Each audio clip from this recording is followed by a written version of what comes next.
Hi guys, ayan. So patubong po tayo ngayon sa kabilang barangay para kumuha na ang Rizal. So nag-chat na yung may-ari ng rice mill na puno na daw yung mga sako na binigay natin sa kanila para lagyan ng mga Rizal. So tara na.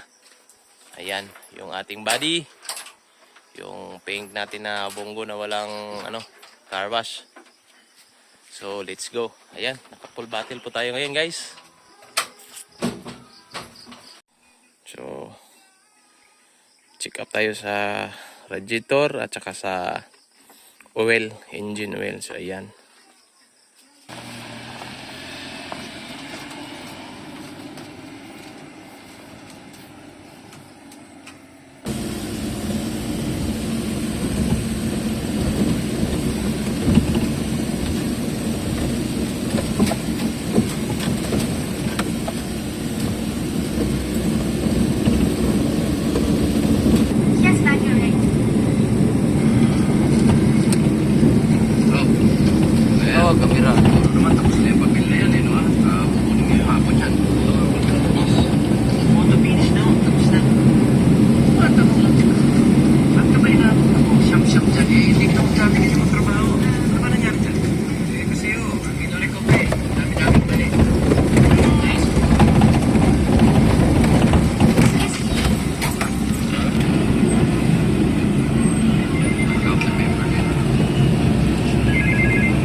Ayan guys, so dito po tayo kumukuha ng mga Rizal.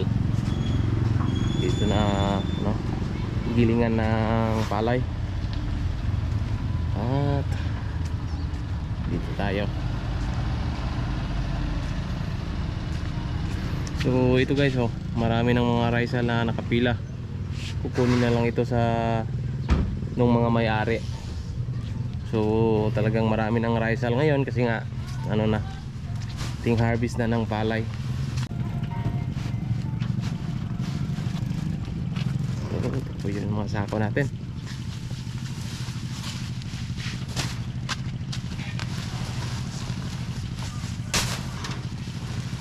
$30 po guys, 30 na sako yung ating makakarga dito sa ating. So ayan, 30 pieces. So mauubos itong 30 pieces na sako siguro mga 2 weeks or mga 3 weeks dahil meron tayong mga bagong design na kulungan na talagang hindi aksaya sa Rizal. So ayan. Pero kung laging umuulan guys, mas madami tayong magagamit na Rizal kapag laging umuulan. Kasi nga yung flooring nila ay madali talagang magbasa. Ayan.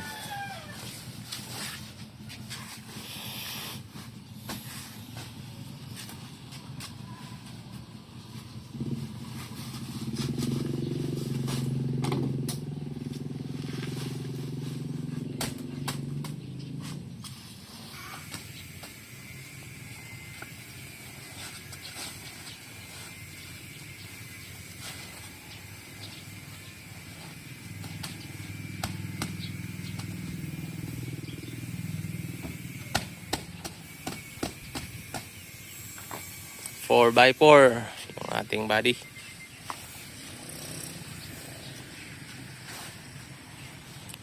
Para talaga kahit anong panahon, tag-ulan ay makakaakyat doon sa ating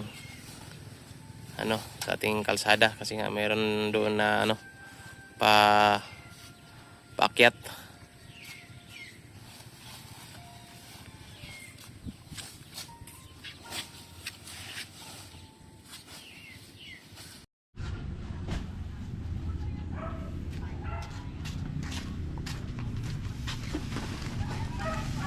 Saktong-sakto 30 na sakong Rizal. Ayan.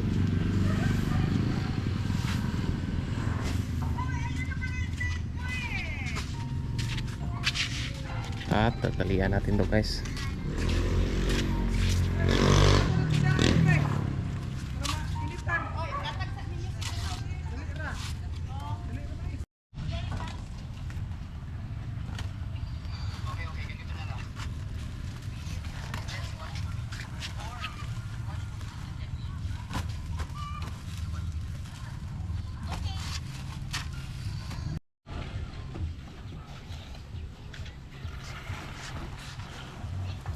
Baligi pag isa dito. Ano dito, no? Orde a. Na, dito. Pero ubos na. Diyan na. Bibili. Ayaw na dia. Ayaw na dia. Nira. Ito.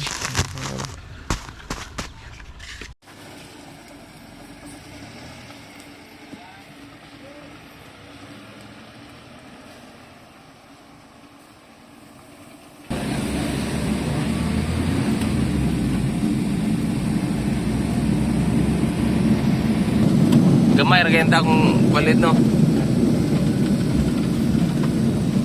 Nagilang ko yung may planuhan tong kuhan. Ha? Pinsi. PCP na nga kuhan ba? Na short ang warta eh. PCP. Yan gan. Lagi.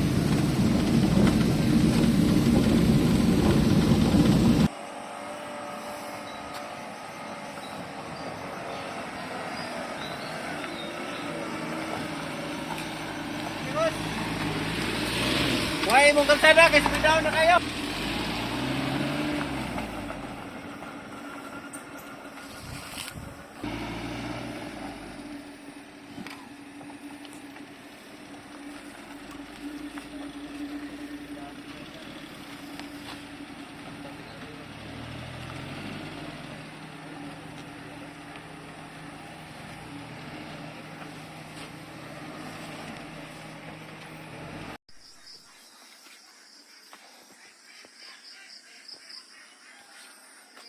Ito na yung stock natin na Rizal.